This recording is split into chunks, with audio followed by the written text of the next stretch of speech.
제가 말씀을 준비하면서 히브리서 6장을 이렇게 보니까요. 6장 전체의 말씀의 초점이 무엇인가 이렇게 이제 보니 먼저 단단한 식물과 또 완전한 대로 나가야 한다라고 하는 그 말씀에 초점이 맞춰졌다고 이렇게 저는 생각합니다. 1절에 보니까 이렇게 말씀하십니다. 그러므로 우리가 그리스도의 도의 초보를 버리고 이렇게 말하고 있죠. 우리가 신앙생활을 함에 있어서 기독교의 진리에 확고한 기반을 놓는 것은 아주 매우 중요하다고 생각합니다. 우리가 세상을 살아가면서 무엇이든지 어떤 것든지 기초가 중요하거든요. 그 기반이 대단히 중요합니다. 그래서 모든 것이 그렇듯이 처음에 이 기반을 잘 다져놓으면 다시 어떤 그 기초를 닦는데 반복하는 번거로움이 없는 거거든요. 제가 세상은 많이 안 살았지만 이렇게 살면서 느끼는 거는 우선 저는 무엇인가 이렇게 악기를 좀 잘 한 가지라도 이렇게 다뤘으면 좋은 그런 이제 생각이 있고 또 이제 내 나름대로 이제 음악을 좋아하기 때문에 옛날에 예수 믿기 전에도 저는 음악을 참 좋아했거든요. 그래서 기타를 좀 배워보려고 이렇게 기타를 치는데 제가 기타 친 지는 꽤 오래됐어요. 세상에서도 기타를 치고 나름대로 이렇게 찬양 그 노래도 하고 또 이제 목사가 돼서 다시 그러니까 이게 음악을 하면서 찬양을 하면서 기타를 한번 쳐봐야 되겠다고 기타를 한대요. 참 어려워요. 굉장히 어려워요. 그래서 이게 왜 이렇게 어려운가 이렇게 힘쓰고 애쓰고 노력을 하는데 오랫동안 치는데도 이게 늘지 않는가 가만히 보니까요. 기초가 엉망이에요. 기초가 없기 때문에 그래요. 저 혼자 그냥 뭐 대호 말고 이렇게 어떤 막 그냥 뭐 내 기분에 맞춰서 띵까띵까띵 하면서 내가 찬양하면 잘해요. 그런데 어떤 대중 앞에서 연주하는 데는 이거 아주 제로를 하는 거예요. 왜 그럴까요? 이게 찬양하면서 악보 보는 것도 아주 이게 어려움이 있고 그래서 왜 이런가 했더니 기초가 없던 거예요. 기초가 그래서 또 이제 요즘엔 또 다른 악기를 내가 이제 뭐 만지고 있는데 그거는 제가 이게 기초를 좀 해서 하려고 그러는데 참 이게 만만치 않습니다. 이렇듯이 우리가 모든 것이 기초가 대단히 중요하다는 사실을 우리가 자주 느낍니다. 그렇다면 오늘 본문에서 말하고 있는 기독교의 기본적인 것은 무엇인가? 기초는 무엇인가? 한번 알아보기로 하겠습니다. 1절 다시 한번 봅니다. 그러므로 우리가 그리스도의 도의 처벌을 버리고 죽은 행실을 회개함과 하나님께 대한 신앙과 이렇게 말씀하고 있죠. 모든 것의 기초는 대단히 중요하지만 이게 기초를 계속 닦고 있다고 그러면 그것도 문제예요. 오늘 이 본문 1절에서 그렇죠. 기자는 초보를 버리고 이렇게 말씀하고 있지 않습니까? 그런데 그리스도의 도의 초보 이것은 무엇인가 하면 여러분 잘 아시다시피 은혜의 말씀과 생명의 말씀이죠. 우리가 예수를 믿는 것도 성령님의 도우심으로 믿게 되지만 그 첫 출발이 하나님 은혜고 하나님께 주신 생명의 말씀이거든요. 우리가 그 은혜와 말씀 위에 바로 서지 않으면 우리는 언제라도 무너질 수 있다는 얘기예요. 또 어떤 환난과 핍박 속에서 흔들릴 수 있고 돌아설 수 있다는 얘기예요. 그래서 이 그리스도의 도의 초보가 기초가 대단히 중요한 거예요. 그리스도의 말씀의 초보를 얘기하는 거죠. 이것은 우리 생활에서도 조금 전에 제가 이제 어떤 기타 악기에 대해서도 악기를 비유해서 말씀드렸지만 모든 것의 기초가 중요한 거예요. 우리 속담이 그렇지 않습니까? 3살 버릇이 언제까지 간다? 여든까지 가는 거예요. 어찌 보면 죽을 때까지도 그 3살 버릇이 갖고 있는 거예요. 참 제가 부끄러운 얘기지만 예전에 제가 현장 일을 하면서 그 많이 그 일상에 썼던 그 용어가 나중에 은혜를 받고 신학을 하고 목회자가 돼서 강단에서 말씀을 선포하면서도 그 현장 용어가 나도 모르게 나올 때를 내가 느꼈어요. 깜짝 놀랐어요. 아, 이거는 아닌데 지적도 많이 받았거든요. 그게 얼른 안 고쳐지더라고요. 예, 이토록 우리가 어떤 기초라는 것이 대단히 중요합니다. 그런데 기자는 오늘 본문 1절에서 초보를 버리고 이렇게 말하죠. 이 초보리가 대단히 중요하지만 계속 기초만 닦고 있다면 안 되지 않습니까? 그래서 기자는 기초를 버리고 이렇게 말합니다. 기초가 놓였다면 그 기초 위에 집을 지은 것처럼 우리가 신앙생활을 처음에 할 때 기초를 통해서 출발했다고 그러면 기초를 다 닦은 다음에 그 위에 성숙한 신앙을 향해서 나가야 되거든요.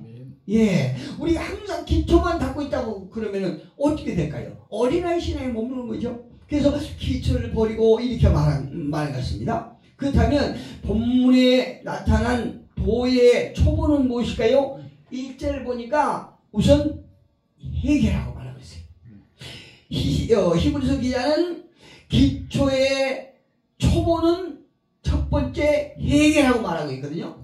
우리가 잘 아는 것처럼 회개는 신앙에서 세대 요한을 통해서 또 예수 그리스도를 통해서 또 사도들이 가르친 교훈의 핵심이 회개인 것을 우리가 알 수 있어요. 예, 회개인 것이 아니에요. 우리가 예수를 처음에 영접했을 때 다 겪은 얘기지만은 눈물 콧물 나오고 죄인 것을 우리가 알 수 있지 않습니까? 그래서 이제 회개가 이 첫 번째 이게 과정인 것 같습니다. 그렇다면 회개란 무엇인가? 회개는 어떤 사람의 마음과 태도에 변화를 얘기하는 것이에요. 다시 말씀드리면은 세상적인 가치관에서 하나님의 나라의 가치관으로 마음이 변화되는 거죠.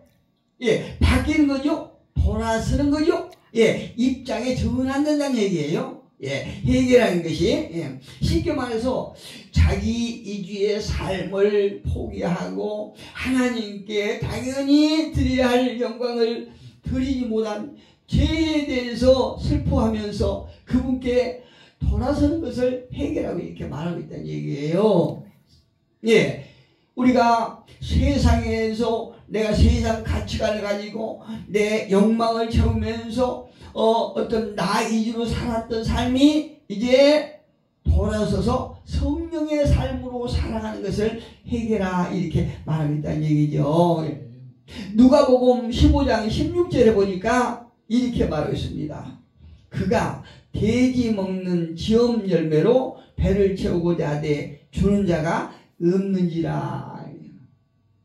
여러분, 우리가 예수를 믿으면서 예수를 믿기 전에는 우리에게 이렇게 우리가 늘 그 먹고 마시면서 살아야 될 생수의 줄이 끊기는 그런 삶을 살지 않습니까? 그런데 예수를 믿고 난 후에는 생수의 줄기가 우리끼리 연결이 돼서 계속 우리가 44절 푸르는 삶을 살아야 되지 않습니까? 그런데 이 탕자는 아버지의 어떤 은혜를 저버리고 타국으로 가서 자기 이주의 삶을 살다가 결국에는 돼지들이 먹는 지엄 열매로 배를 채우고자 하되 지엄 열매까지도 이제 막힌 거예요. 주는 자가 없는지라 이렇게 말하고 있습니다. 누가복음 한번 가볼게요. 누가복음 15장에 보니까 15장 16절에 이렇게 말씀하지 않습니까? 그가 돼지 먹는 지엄 열매로 배를 채우고자 하되 주는 자가 없느니라. 여러분, 제가요 예전에 참 여러분 아실지 몰라도 예수 믿기 전에는 대단히 열심히 살았거든요. 밤낮 그냥 우리 아내가 저 그냥 3일만 집에 붙어있기를 원했을 정도로 제가 그렇게 밤낮이 열심히 사는 거예요. 아주 그냥 성실하게 살았는데 이놈의 지엄 열매를 먹기도 힘든 삶을 살았어요.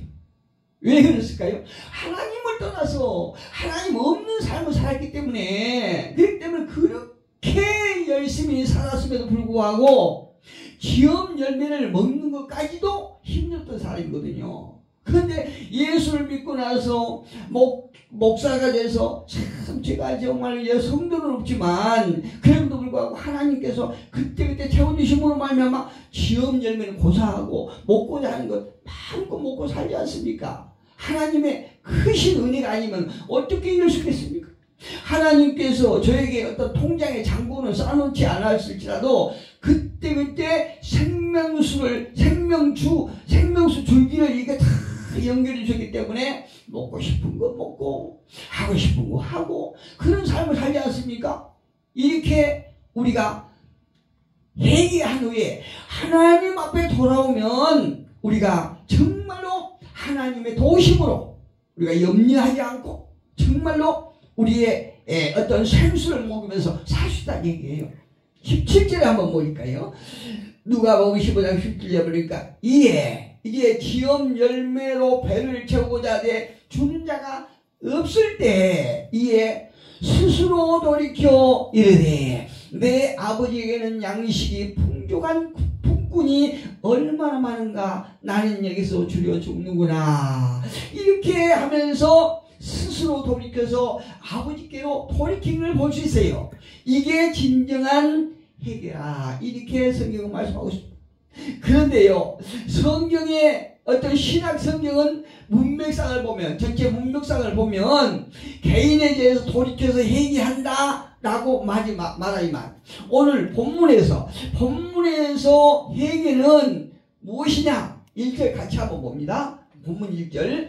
그러므로 우리가 그리스도의 도의의 초벌을 버리고 죽은 행실을 회개함과 죽은 행실을 버리라는 거예요. 이 말은 스스로 자기가 구원하려는 그런 쓸데없는 시대예요. 예전에는 제 삶이 하나님이 없는 내 스스로 내가 무엇인가 하려고 할 때 그토록 애쓰고 발버둥치고 노력했지만 지금 열매도 먹기 힘든 이런 삶을 살았다니까요. 그렇게 아까운 삶을 살았다니까. 계속 그렇게 열심으로 뚝심으로 했지만 하는 것마다 어두운 마귀의 존재만 시켰다는 것이요. 죽도록 고생하고. 두 번째로 오늘 1절에 보니까 초본을 버리고 죽은 행실을 회개함과 하나님께 대한 신앙과 이렇게 말하고 있거든요. 이 회개와 신앙은요, 우리가 너무나 잘 아는 것처럼 불가분적인 그런 상호 보완 관계라는 걸 알 수 있어요. 그러니까 동전의 양면성이라는 거죠. 동전의 양면성과 같은 이런 관계라는 얘기죠. 다시 말씀드리면 회개가 죽은 행실로 돌아서는 것을 의미한다고 하면 신앙은 무엇이냐? 신앙은 새로운 삶을 위해서 하나님께로 돌아가는 것을 의미하는 것이요. 할렐루야. 예. 회개가 죽은 행실에서, 그러니까 하나님이 없는 삶에서 내 스스로가 무엇인가 하려고 애쓰고 발버둥치고 세상 가치관을 향해서 달려가던 그 삶을 돌이켜서 이제 하나님께로 돌이켜서 새로운 삶을 위해서 하나님께로 돌아가는 거예요. 아까 누가복음 15장 17절에서 당장 그러지 않습니까? 기업 열매도 주는 사람이 없어서 그때 스스로 돌이켜서 아버지께로 돌이키는 거예요. 이것이 해결하는 얘기죠. 네. 봅시다. 단순하게 죽은 행실에서 떠났다고만 한다라고 그러면 죽은 행실에서, 그러니까 예전에 죄의 삶에서 단순히 돌이키기만 했다라고 그러면, 아버지께로 돌아오기만 했다라고 그러면 무엇을 성취할 수 있을까요? 성취할 수 있는 것이 무엇일까요? 아버지께로 예전에 죄의 삶에서 성령의 삶으로 돌이켰다라고 그러면, 그 자리에서 머물렀다라고 그러면 아무것도 성취된 것이 없지 않겠습니까? 그래서 우리가 지연 열매도 주는 사람이 없는 이런 삶 속에서 이제 자기의 본분을 깨닫고 아버지께로 돌이켰는데 이것은 아주 소극적인 삶이라고 할 수 있어요.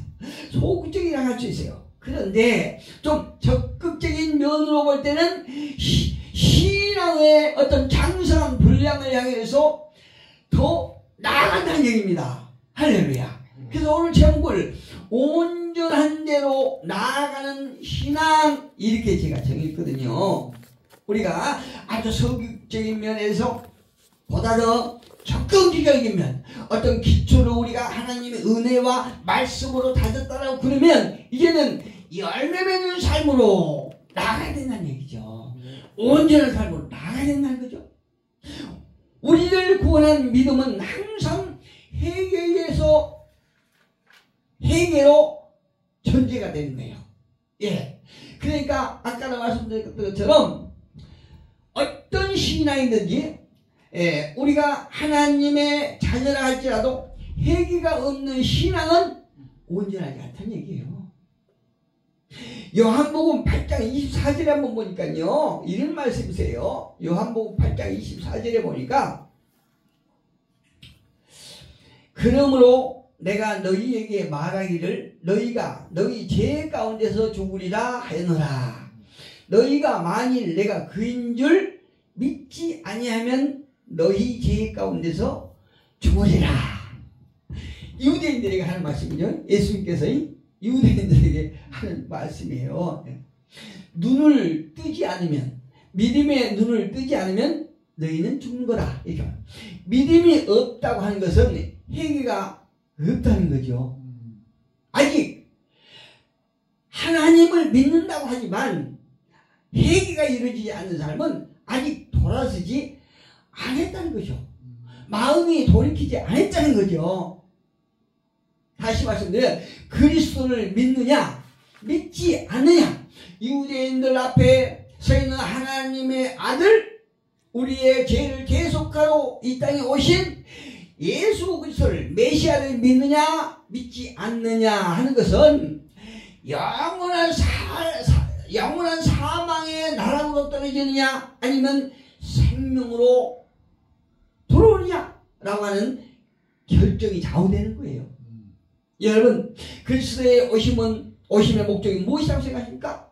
그것은 인류의 타락과 하나님께로부터 분리된 상태로부터 떠나서 하나님을 자발적으로 신뢰하는 쪽으로 돌아서는 것입니다. 할렐루야. 이것이 온전한 신앙이라는 거죠. 이것이 누굴 통해서?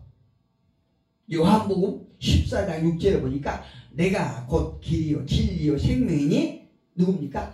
예수 그리스도를 통해서. 내가 곧 길이요 진리요 생명이니 나로 말미암지 않고는 아버지께로 올 자가 없느니라. 이렇게 말씀하지 않습니까? 한마디로 그리스도 안에서의 신앙은 곧 하나님에 대한 신앙이라는 거죠. 예, 하나님에 대한 신앙이라는 거죠.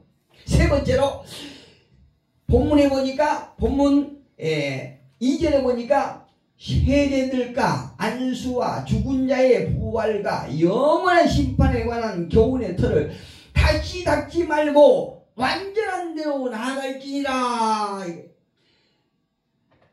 그렇게 말씀해요. 예수를 믿는 성도들에게 세 번째 중요한 것은 세례라고 말하고요. 세례라고. 그런데 여기를 제가 이제 설교를 준비하면서 자세히 보니까 이 세례들을 말하면서 왜 복수로 말씀하고 있을까? 왜 복수를 사용했을까? 봅시다. 2절에 세례와 그래도 되는데 세례들과 안수와 죽은 자의 부활과 이렇게 말하고 있거든요. 왜 이랬을까? 세례와 함께 수반되어야 하는 것은 기초적인 신앙의 고백이죠. 예, 맞습니다. 그렇다면 세례는 성도들에게 어떤 의미가 있을까요? 2절을 보니까 세례들과 안수와 죽은 자의 부활과 영원한 심판에 관한 교훈의 틀을 다시 닫지 말고 완전한 대로 나아갈지니라 이렇게 말씀하고 있죠. 로마서 6장 3절과 5절에 보니까 이렇게 말씀하세요. 로마서 6장 3절에 보니까 무릇 그리스도 예수와 합하여 세례를 받은 우리는 그의 죽으심과 합하여 세례를 받은 줄을 알지 못하느냐 이렇게 말씀하고 계세요. 사도 바울을 통해서요. 예. 이 말씀은 무슨 말이냐? 그리스도 예수에게로 세례를 받은 우리라는 거죠. 예. 이것은 그리스도 예수 안으로 빠져 들어가서 물에 잠기는 것처럼 그의 인격적, 생명적, 유기적으로 완전히 하나가 되는 것을 말해요. 할렐루야. 예, 그래 저도 침례 받았군요. 비록 침례 받을 때 술이 거나해 갖고 와서 침례를 받았지만 제가 침례 받을 때 그 침례교회는 이 시장 뒤에가 침례탕 있지 않습니까? 그래서 거기 가서 침례탕에 가서 뒤로 펠하게 갖고 이렇게 완전히 잠겼는데 그래서 잠길 때 예수와 함께 잠겼다는 얘기예요. 예수 그리스도와 함께 잠겼다는 얘기입니다. 봅시다. 잠기는데 그냥 잠기는 게 아니고 예수님의 인격과 또 생명과 유기적으로 완전히 하나가 되어야 돼. 그러니까 쉽게 말하면 예수의 인격이 우리 안에 계시고 예수의 생명이 우리 안에 계시다는 거죠. 예. 둘째로 죄에 대하여 씻음을 받았다는 표시라는 거죠. 예. 사도행전 몇 장입니까? 22장 16절에 보니까 이렇게 말씀하고 있어요. 이제는 왜 주저하느냐? 일어나 주의 이름을 불러 세례를 받고 너의 죄를 씻으라 하자. 사울이 다메섹에서 예수를 만난 후에 이제 계속 어떤 죽음의 위기에 놓이게 돼 있어요. 근데 이 오늘 16절은 보니까 아나니아가 준 메시지예요. 그런데 여기를 보면 예수께서 바울에게 나타나심이 8절에 있어요. 8절에 보니까 내가 대답하되 주님 누구시니까 하니 이르시되 나는 내가 박해하는 나사렛 예수라 이렇게 말씀해요. 예수님이 나타나심으로 우리가 첫 번째 시작이 되고 두 번째는 바울이 여기서 이제 예수님을 만나고 나서 이제 응답하는 장면이 있습니다. 10절 보니까 내가 이르되 주님 무엇을 하리까? 예, 주께서 이르시되 일어나 다메섹으로 가라. 내가 해야 할 모든 것을 거기서 누가 이르리라 하시거늘. 두 번째 이게 사도 바울이 이제 그 신앙의 성장하는 과정이 세 번째는 16절에 보니까 이제 왜 주저하느냐 일어나 주의 이름을 불러 세례를 받고 너의 죄를 씻으라 하더라 이렇게 말씀하고 있어요. 네 번째는 이제 주님의 강력한 응답을 받고 어떤 태도를 취하느냐? 주님 앞에 자기의 마음에 기도를 하고 있는 거예요. 17절에 보니까 후에 내가 예루살렘으로 돌아와서 성전에서 기도할 때에 황홀한 중에 봄에 주께서 내게 말씀하시되 속히 예루살렘에서 나가라. 그들은 내가 내게 대하여 증언하는 말을 듣지 아니하리라. 이제 사울이 바울에 대해서 이제 핍박이 시작됩니다. 이전에도 이제 18절에 보니까 예전에도 이제 그 헬라파 유대인들이 막 사울을 죽이려고 해서 가이사라에서 다소로 이렇게 피신한 장면이 있거든요. 근데 여기서도 보니까 여기서는 헬라파가 아니라 유대인들이 바울을 죽이려고 그러는 거예요. 그러니까 하나님께서 이제 꿈에 나타나셔서 사울을 피신하라고 이렇게 말씀하고 계신 것이에요. 예. 이래서 이제 우리의 신앙 고백이 이제 성사되는데 세 번째로 그리스도에 대한 신앙 고백은 어떤 것이냐? 갈라디아서 3장 27절에 보니까 이렇게 말씀하고 있어요. 3장 27절에 보니까 누구든지 그리스도와 합하기 위하여 세례를 받은 자는 그리스도로 옷 입었느니라. 할렐루야. 저와 여러분 가리켜서 말씀해요. 옷 입었느니라. 27절에 보니까 26절에 너희가 다 믿음으로 말미암아 그리스도 예수 안에서 하나님의 아들이 되었으니 누구든지 그리스도와 합하기 위하여 세례를 받은 자는 그리스도로 옷 입었느니라. 이렇게 말씀하고 있습니다. 봅시다. 예수께서는 하나님의 의를 이루기 위하여 요단강에 친히 세례 요한의 안수를 받으셨죠. 그러시면서 이제 제자들에게 명령하시기를 모든 족속으로 제자사를 삼아 아버지와 아들과 성령의 이름으로 세례를 주라. 이렇게 마태복음 28장 19절에서 말씀하고 있어요. 말씀을 정리합니다. 본문 2절에서 주고 있는 세례에 대한 교훈은 역설적이에요. 아까 우리가 본문 1절에 보셨지요. 1절에서 세례는 그리스도의 초보임으로 버려야 한다. 이렇게 본문 1절에 말씀하고 있죠. 그런데 왜 이 초보를 버려야 되는가? 이렇게 한번 어떤 주석을 제가 보았더니 이 주석이 버려야 된다 이렇게 말씀하고 있지만 초보를 버리거나 없애버리라는 것이 아니고 도의 초보를 버리고 완전한 데로 나아가라 하는 것은 세례는 한 번만 받아도 된다는 얘기예요. 버려야 된다는 한 번만 받아도 되고 맨날 세례를 받는 것이 아니고 한 번만 받아도 되고 하나님께로 돌이키는 것은 한 번으로 족하다. 이렇게. 그러니까 이 갈라디아서 성도들에게 사도 바울이 이 갈라디아 유대인들이 그리스도교로 옮겼다가 또 그쪽으로 갔다가 옮겼다 그쪽으로 갔다 회개하고 또 회개하고 이것을 지금 책망하는 것 같아요. 우리가 하나님 세상에서 돌이켜서 하나님께로 돌아왔는데 또 세상으로 가면 우리가 안 된다는 것을 말씀하고 계세요. 여러분, 저와 여러분은 이미 세례를 받은 자들입니다. 그리고 신앙을 계속 성숙시킴으로 말미암아 그리스도에 이르기까지 장사분량에 대해서 이 땅에서 반드시 승리하는 우리 모두가 되기를 예수 그리스도의 이름으로 축복합니다.